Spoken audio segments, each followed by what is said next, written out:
Welcome to the Wellness Pulse with Monica Stevens. From CPR to self care, staying in rhythm with your well being. Thanks for tuning in. Good day, Stewart Garnett. How are you? I'm fine, thank you. How are you? I am doing pretty good. Thank you for asking. Thank you for joining us today to make sure that we are just communicating the importance of learning CPR. So now, you, Mr. Stewart, have had the experience of being a lay rescuer, correct? I have, yes. Yes, I have. Yes. Thank you. I'm sure that the person you saved, I'm sure they are thanking you. Would you care to tell us a little bit about that day, how that all happened? I was walking downtown. I live in Winnipeg, Manitoba, Canada, and walking downtown, and a gentleman about 10 feet in front of me just collapsed and went to cardiac arrest. And I, his girlfriend was freaking out, and it was in front of a bar, like in downtown Winnipeg. It was a dive bar called the Woodbine Bar.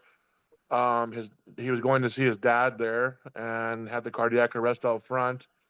And then I called 911 and I learned CPR in about 3 minutes. I got the 911 dispatcher was very helpful and guided me through. A gentleman held the phone next to my face so I could hear the dispatcher talking to me while I'm giving the guy CPR. Didn't have to give him mouth to mouth, but I pumped him for about 4 minutes, and then the fire department came and took him away. So it was just good direction from the fire department dispatcher. Just gave me good guidance over the phone, and I think that for anybody, I mean, with all these courses, that for me, it was a crash course. You can't learn any faster than that. And to actually see the gentleman come back out of it, like to have pumped him back to life, was right now. I mean, actually talking to you about it, kind of, it's definitely, it's almost like post emotional stuff. Like, it's crazy. I mean, I know firefighters do it every day, and frontliners do it all the time. But for an individual, just a normal civilian to do it, it kind of gives you like an eye opener on what frontline people do, what you guys, nurses and doctors and EMTs and fire, they do every day. They do that for every day. And so, on an individual basis, it hit home. Yeah, Yeah, it I was think intense. I think it would be. I mean, as a nurse who doesn't do CPR every day, but I value learning, and it is, it definitely is emotional for, when you don't do it as often. And I'd like to think that for the people who are still doing it, it's still emotional. But of course, they're probably a little bit more used to, going through it. They're used to experiencing those feelings, but it is pretty heavy. Like, wow, I contributed to saving a life. Like, it was a good day. Yeah, yeah, the firefighters, they gave me credit and they said it's called a save, which I didn't learn the terminology. Like I saved them, I guess. So they Yeah. call it a save. Like if someone wasn't there and he was out, he probably would have died. So just happened to be the right place at the right time. It's crazy how things like that happen. And yeah, I still see his dad once in a while downtown, and he always shakes my hand and gets a little teary eyed. But it's always nice to shake his hand and have him appreciate what I did for his son. So hundred So you percent. had no background, no medical background. You learned in 3 minutes, right? No medical background, no nothing. Just dispatcher just guided me through and told me how to do it, and I did it. I did what she said, and it's a lot of work, man. It's a lot of exertion, man. It's not easy. That was not easy. He was a bigger guy too, so I mean, I'm thank God I'm a big guy too. I'm 6'5", about 300. So I mean, thank God I had that weight to kind of pump him and give him the strength that I had to do it to get his heart back going again. But yeah, I mean, it was a crash course on CPR right there, and I thought about taking. I mean, I thought about getting certified, but I pretty much know what to do. I mean, I mean, like with choking, like I've been a bartender for over 30 years and I've given the Heimlich maneuver probably 10 times, Mm, like someone choking, yeah.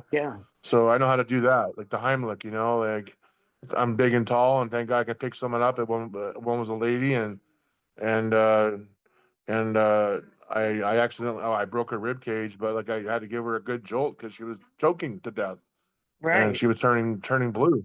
So, so I guess I've saved somebody else, like with the Heimlich maneuver.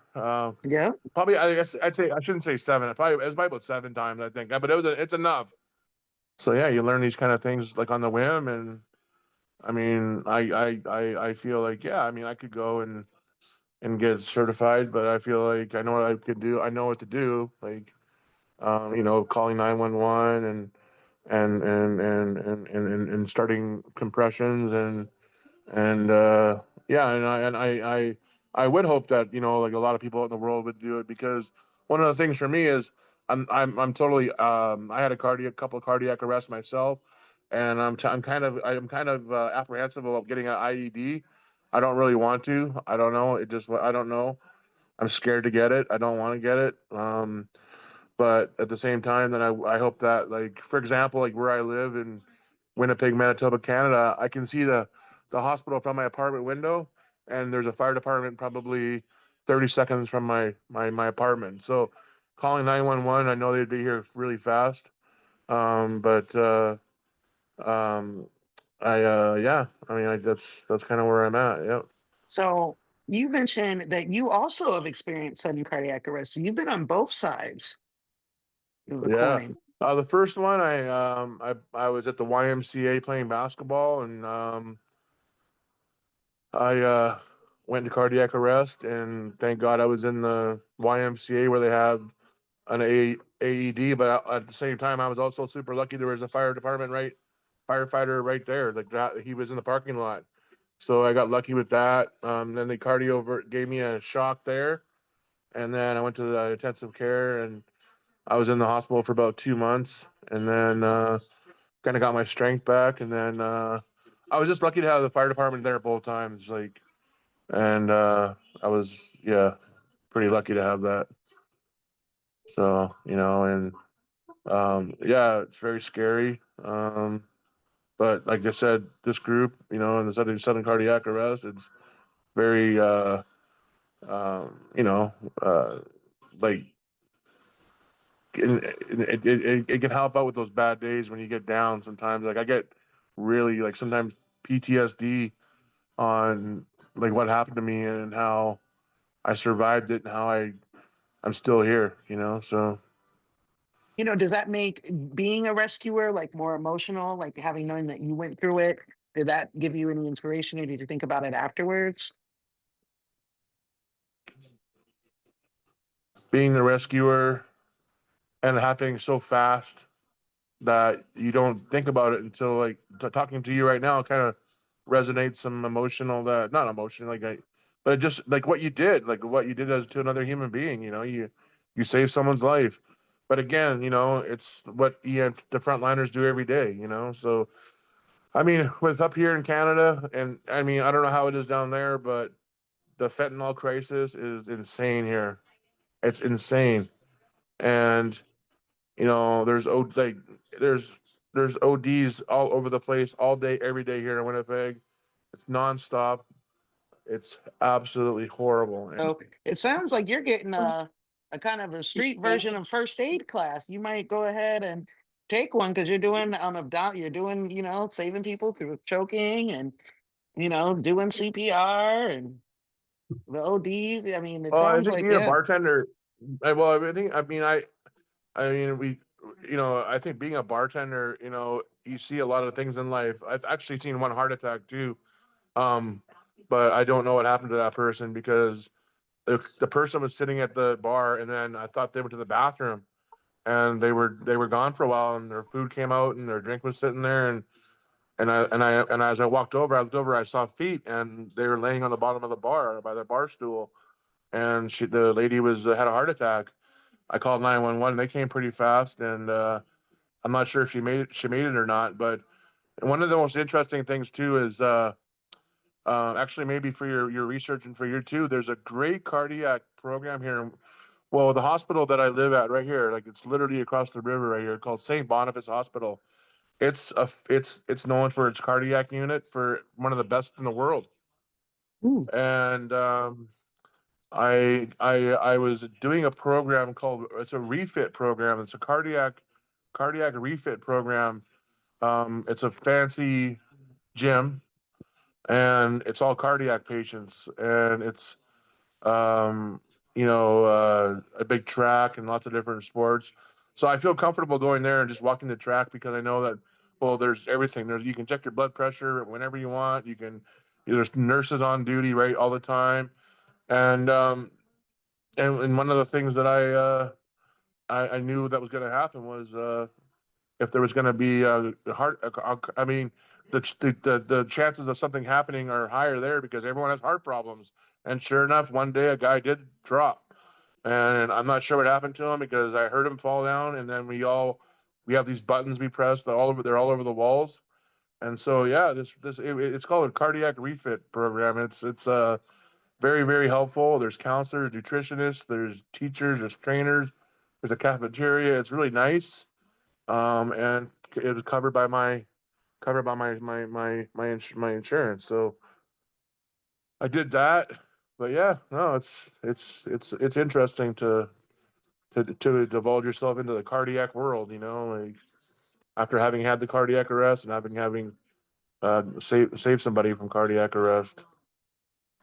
And when was that? When did you save the guy at the down in Winnipeg? I'd say probably a year and some change. Okay, so it was in 2024. You think 2023? Yeah, 2024 for sure. Yeah. Oh yeah. Okay. Do you remember? 2024. Do you remember what month? It was I believe July. Yeah, it was July. It was just after July 4th, because I Okay. remember USA. I remember, yeah, it was just about around July 4th, because we don't do July 4th here in Canada. It's different. It's called Canada Hmm. Day. Makes sense. Yeah, I remember, because it was hot out. It was hot out too. It gets pretty hot here in the summertime and humid. So Well, that's new. So even though you haven't yeah. had a formal CPR class, you learned, what would you say to people, out there listening and reading regarding CPR and the importance of knowing CPR? You know what? Well, like today, like for me, actually, like one of the things that I'm actually watching right now on the news a little bit here as we're talking, because it's about the health crisis here in Canada. And we don't have enough nurses here in Manitoba. They're leaving in droves because they're burnout. There's not enough doctors. There's wait times are just horrendous. But if the more ammunition you can have in your tool bag, the better you can be. I'm actually gonna go get trained for naloxone, and possibly be certified to carry that on me, because it's just a matter of time downtown a city where you're going to see someone, and even downtown in Winnipeg, there's resources like that. I'll be there pretty fast. I mean, I've seen an overdose where, like, the lady was screaming at the firefighter to hurry up and naloxone, and he just casually looked at her and said, "Lady, this isn't our first rodeo. Like, we know we can just shoot him up and he'll be right back." And they were just doing their paperwork, and they didn't really jump on him right away. Like, they shot it up, gave him a shot, and he came out of it. But I mean, yeah, I think that I'm a very big advocate on everybody to go take a course and get the basics down, and it's something to do. I feel like it's something to do with a purpose. It's something to do for to learn and to know. So I mean, it's the more the better. So the more chance the better, the more chance someone has to survive if someone did have a cardiac arrest. Thank you. I agree. Well, Stuart, I appreciate you so much for taking the time to chat with us today. Thank Yeah, you my pleasure. for having the courage to do the things that you've done and just sharing your experience so we can all learn from it. And I look forward to talking to you in the future. All right. Sounds good. Thanks again for listening. If you or anyone you know needs to learn CPR, first aid, or a life-saving skill, please contact People's Choice CPR and Safety. From CPR to self-care, the Wellness Pulse is staying in rhythm with your well-being. I'm Monica Stevens. Take care.